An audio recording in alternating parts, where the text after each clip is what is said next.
Halo,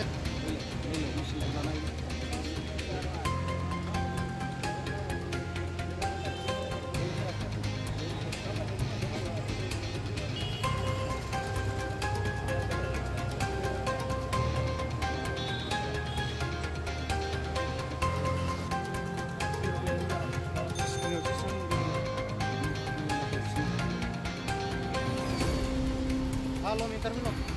Bisa boleh. Boleh. Boleh mau interview kan kursi में लगा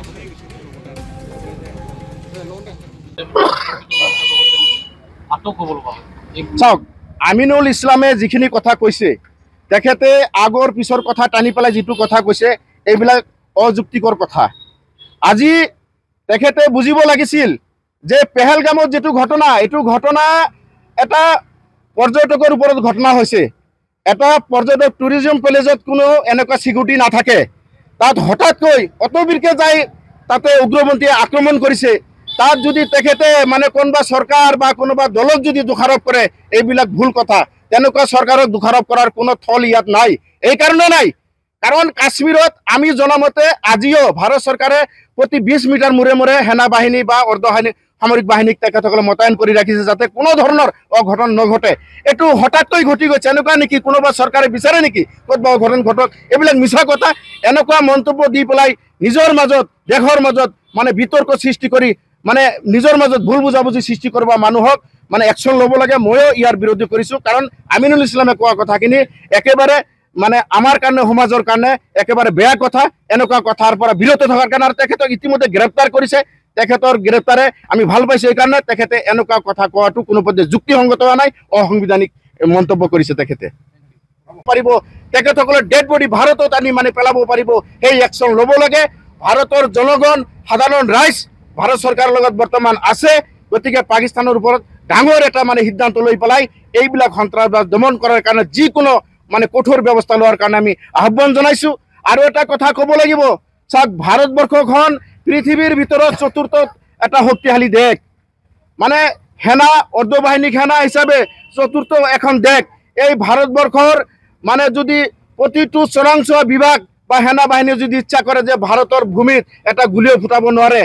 আজি এইখন এটা ঘটনা এই ঘটনা সংঘটিত হ'ল ইমান মানে এনেকৈ এটা ঘটনা সংঘটিত কৰিলে আমাৰ গৃহ বিভাগ চোৰাংচোৱা বিভাগে অলপ হলেও আগতীয়াকৈ এইবিলাক খবৰ ৰাখিব লাগিছিল। তো অকল সেইবিলাকে নহয় তেনেকুৱা ঘটনা আজি চোৰাংচোৱা বিভাগে বা আমাৰ সেনা বাহিনীসকলে নিশ্চয় তেখেতসকলে এই ঘটনাবিলাক যাতে ভৱিষ্যতে নহয় তেখেতসকলে একেবাৰে দায়বদ্ধতাৰে দেশৰ হৈ কাম কৰিব লাগিব। দেশৰ সাৰ্বভৌমত্ব আৰু অখণ্ডতা অটুট ৰখাৰ ক্ষেত্ৰত তেখেতসকলে সক্ৰিয়ভাৱে কাম কৰিব লাগিব। ৰাইজ আপোনালোকৰ লগত আছে, আপোনালোকে কোনো কাৰণতে পিছুৱাই আহিব নালাগে। পাকিস্তানৰ এনে মহিমা বেতালি পাকিস্তানৰ এনে মানে মানৱ মানে হত্যাকাৰী এটা দেশ সেই দেশক কোনো কেনেকৈ মানে তেখেতসকলক মানে ধ্বংস কৰা যায় সেই ধ্বংস কৰাৰ পৰিকল্পনা ভাৰত চৰকাৰে কৰিব লাগে, ল'ব লাগে। আমি ABMC সদায় আমি ভাৰত চৰকাৰৰ লগত থাকিম। পাকিস্তানৰ এনে মানে অমানৱীয় কাৰ্য কোনো পৰ্যায় সহ্য কৰা নহয়। আমি ABMC স্পষ্টকৈ পাকিস্তানক সকীয়াই দিছো যে মুছলমানক এই ভাৰতবৰ্ষত যাতে কোনো পৰ্যায়ে আপোনালোকে ব্যৱহাৰ কৰি পেলাই যাতে এই ভাৰতবৰ্ষৰ মুছলমানক অশান্তি সৃষ্টি কৰিব নিবিচাৰে। আমি ভাৰতবৰ্ষত ভালে আছো, কোনো ধৰণৰ আমাৰ অশান্তি নাই।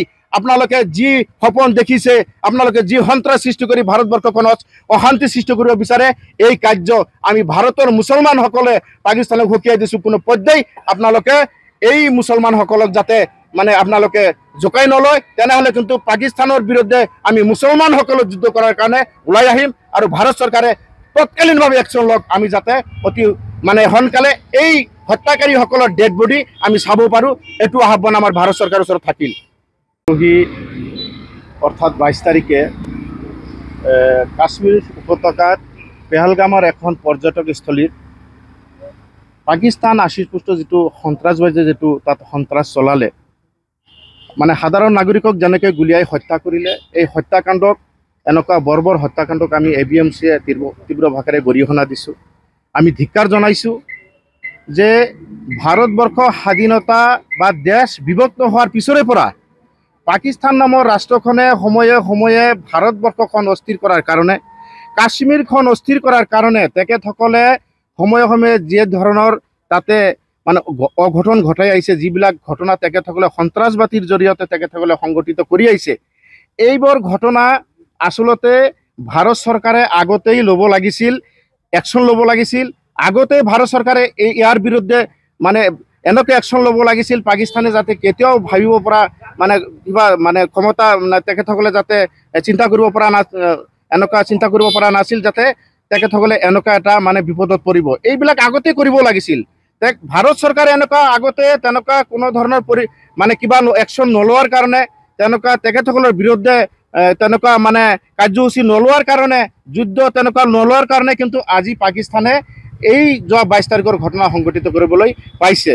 আপোনালোকে জানে যে কাশ্মীৰৰ মানে এছাম মানে উদয়মীয়া যুৱকসকলক পাকিস্তানৰ মানে চৰকাৰে বা পাকিস্তানৰ এজেঞ্চিসকলে মানে ফুচলাই তেখেতসকলক সন্ত্ৰাসবাদী বনাই পেলাই, তেখেতসকলক লোভ দেখাই পেলাই আজি ভাৰতখন অস্থিৰ কৰাৰ কাৰণে, কাশ্মীৰখন মানে অস্থিৰ কৰাৰ কাৰণে তেখেতসকলে যিটো মানে তাতে কৰি আছে পাকিস্তানে, এইবিলাক বিশ্বকাপৰ এটা ঘটনা তেখেতসকলে কৰিও আজিও যে পাকিস্তানৰ ওপৰত ভাৰত চৰকাৰে যে কিবা এটা যে ডাঙৰ এটা যে মানে কিবা এটা সিদ্ধান্ত ল'ব পৰা নাই।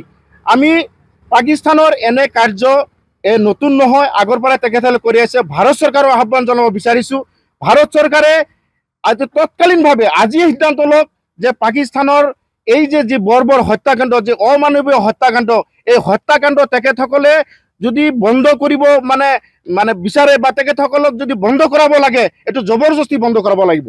এইটো পাকিস্তানে স্বেচ্ছাই কেতিয়াও বন্ধ নকৰে, একদম স্পষ্ট কথা। পাকিস্তানক জবৰদস্তি বন্ধ কৰাব লাগিব। পাকিস্তানক মানে এনেকুৱা এটা পৰিৱেশত সৃষ্টি কৰিব লাগিব, তেখেতসকলে বিশ্ব দৰবাৰত আঁঠু কাঢ়ি পেলাই ক্ষমা মাগিব লাগিব। ভাৰত চৰকাৰে এনেকুৱা এটা মানে পৰিৱেশ পাকিস্তানৰ ওপৰত হেঁচা প্ৰয়োগ কৰি পেলাই এইটো কৰিব লাগিব। আমি ABMCয়ে স্পষ্টকৈ ক'ব বিচাৰিছোঁ, ভাৰত চৰকাৰে যিকোনো কাৰ্যসূচী ল'ব, যিকোনো পদক্ষেপ ল'ব, আমি 100% ভাৰত চৰকাৰৰ লগত থাকিম। পাকিস্তানৰ এনে মহিমাতালী, পাকিস্তানৰ এনে সন্ত্ৰাস, তেখেতসকলৰ যিটো যিটো ৰাষ্ট্ৰ হিচাপে তেখেতসকলে পাইছে, এটা নাম পাইছে, এই সন্ত্ৰাসৰ দেশ এইটো পাকিস্তান যাতে কোনো পৰ্যায় ভাৰতবৰ্ষত যাতে এটা গুলিও ফুটাব নোৱাৰে, তাৰ কাৰণে ভাৰত চৰকাৰে উপযুক্ত ব্যৱস্থা ল'ব লাগে।